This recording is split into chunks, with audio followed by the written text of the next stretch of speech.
ফরিদপুর এবং কুমিল্লা বিভাগ নামে দুটি বিভাগ করেছে। ফরিদপুর বিভাগ হোক, তাতে আমাদের কোনো আপত্তি নেই। আমরা চাই আমরা ঢাকা বিভাগের সাথে থাকতে, কেননা শরীয়তপুর জেলা বাংলাদেশের যতগুলো জেলা আছে প্রত্যেকটি জেলার মধ্যে একটি অবহেলিত জেলা। দীর্ঘদিন স্বাধীনতার পর থেকে আমরা অবহেলিত, কিন্তু আমরা নতুন করে ফরিদপুরের সাথে গিয়ে নতুন করে আর অবহেলা বা বঞ্চনার শিকার হতে চাই না। আমাদের বিভিন্ন ধরনের হয়রানি হবে, যেমন যদি শিক্ষা সংক্রান্ত কথা বলি, যে শিক্ষা বোর্ড সহ যদিও ফরিদপুরে আনা হয়, কিন্তু আমাদের এক কাজে যেতে হবে ঢাকা, আরেক কাজে আসতে হবে ফরিদপুর।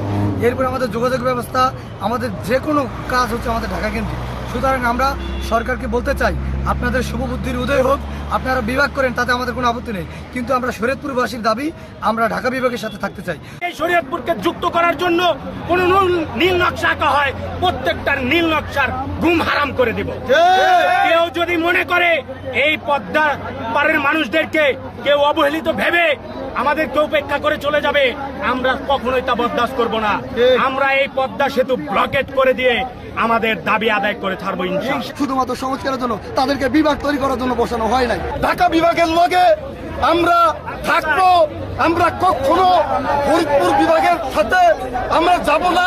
গণ অভ্যুত্থানে যেমন আমরা রক্ত করে তাদেরকে উপদেষ্টা মহলে বসাইতে পারছি, 24 ঘন্টার মধ্যে তাদেরকে আমরা নামাও দিতে পারবো, সেই সব ক্ষমতা ছাত্র জনতা রাখে। যদি